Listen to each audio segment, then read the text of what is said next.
Salut tout le monde, j'espère que vous allez bien les amis. On est parti pour une nouvelle vidéo. Nous sommes sur une période de trêve internationale, donc on n'a pas de match et évidemment moins d'informations.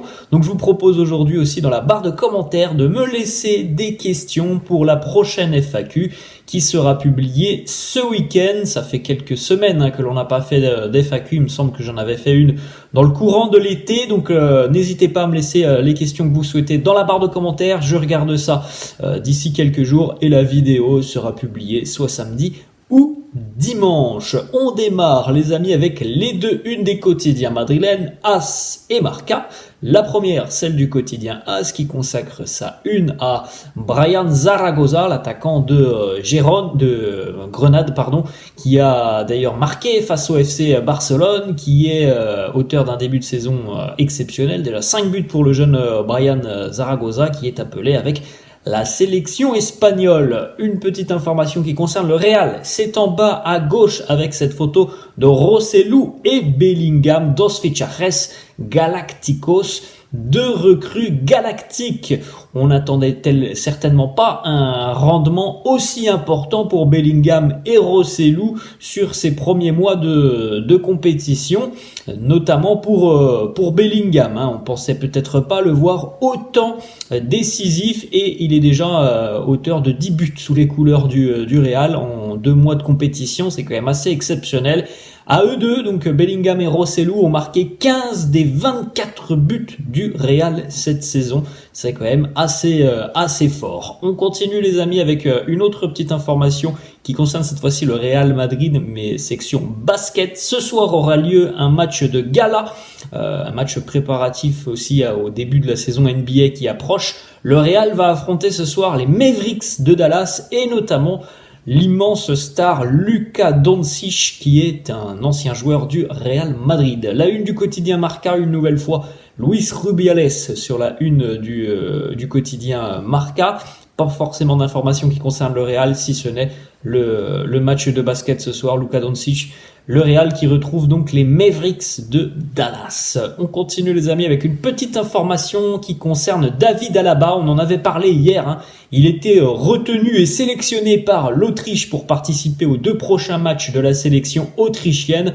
Malheureusement pour lui et pour la sélection autrichienne, David Alaba ne jouera pas avec l'équipe autrichienne. Il s'est rendu donc à Vienne pour faire des examens, constater une nouvelle fois que la blessure était toujours présente. David Alaba est donc forfait pour cette trêve internationale. Il va revenir du côté de Madrid pour essayer de revenir le plus rapidement possible et l'objectif étant qu'il soit prêt dans une petite quinzaine de jours maintenant pour affronter le FC Séville en Liga. On enchaîne, on a des informations qui concernent le Classico. On est à J-20 à peu près du premier Classico de cette saison. Le Real sera en déplacement du côté de Montjuïc, le nouveau stade à l'heure actuelle du Barça puisque le Camp Nou est en rénovation.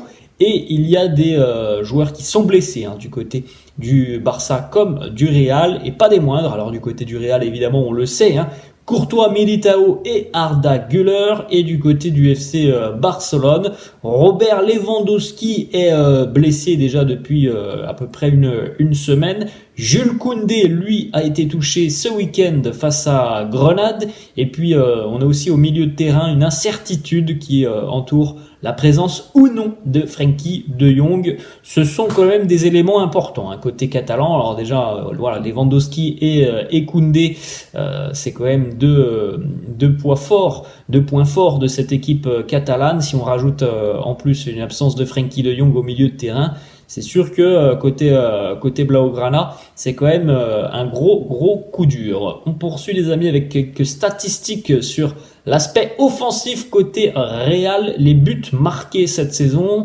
Alors les buts marqués en réel par rapport aux expected goals. Alors tous ces buts inscrits ne comptabilisent pas les pénaltys. Donc toutes les points bleus que vous voyez, ce sont évidemment les frappes. Les points jaunes, ce sont les buts, mais on ne comptabilise pas les pénaltys. De toute façon, on peut pas comptabiliser les pénaltys parce que le Real a raté tous ses pénaltys cette saison.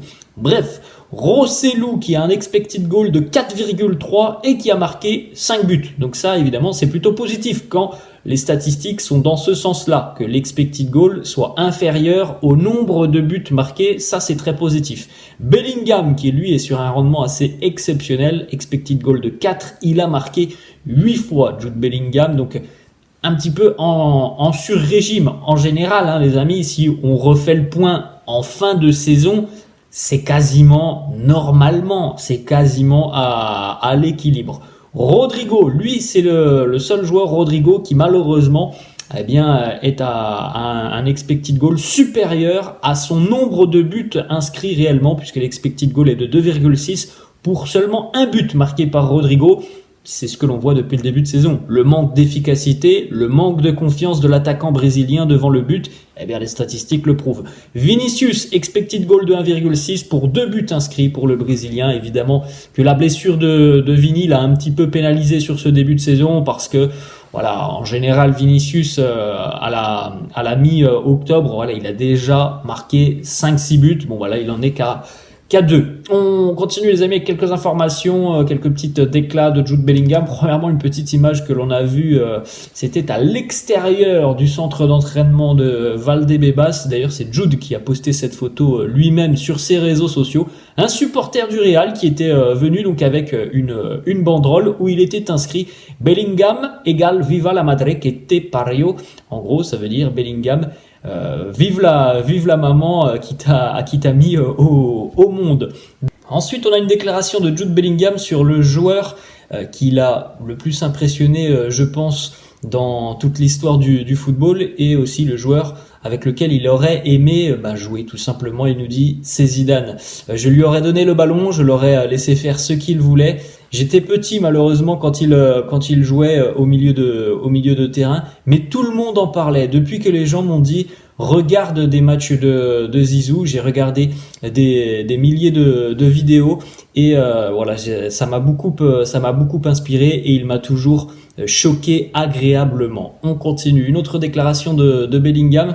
S'il pouvait améliorer une facette de son jeu, il nous dit « J'aimerais être naturellement un joueur des 2 pieds. Quand je vois des joueurs comme Dembélé ou d'autres qui sont capables de réaliser un corner pied gauche ou pied droit, je trouve ça exceptionnel. » On enchaîne. Une autre petite information qui concerne Bellingham. Là, c'est une source interne au Real qui nous dit « Le prix de Jude Bellingham finira au final par être rendu dérisoire parce qu'il va tout simplement marquer son époque du côté de Madrid. Son physique a surpris tout le monde. Il est professionnel de la tête aux pieds. On dirait qu'il joue avec le Real depuis 2 ans. C'est vrai que maintenant, quand on regarde le prix de Bellingham, on se dit que par rapport à son importance et son rôle, eh bien, ce n'est pas si cher que ça. On continue une information de Relevo. Rodrigo, la famille de Rodrigo, qui confirme ce que l'on savait déjà, c'est que voilà, il n'y a pas de vent de panique du côté du clan Rodrigo et pas même non plus du côté du Real. On est calme. On est plein de confiance, on sait que le chemin du but va revenir pour Rodrigo.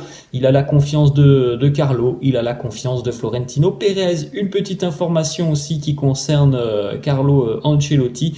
C'est une information qui nous vient tout droit d'un contact et d'une source à l'intérieur du club. Il y a bel et bien eu des contacts entre Carlo Ancelotti et la sélection brésilienne. Bon, ça évidemment, ça reviendra sur le devant de la scène, vraisemblablement sur la seconde partie de saison, où on approchera donc de la fin de saison et où on approchera peut-être de la fin de Carlo à la tête du Real. Voilà les amis, la fin de cette vidéo. J'espère que ça vous a plu. N'hésitez pas comme d'habitude à lâcher un petit pouce bleu et puis laissez-moi en commentaire les questions que vous souhaitez pour la prochaine FAQ. Je vous laisse et je vous dis à la prochaine. Ciao.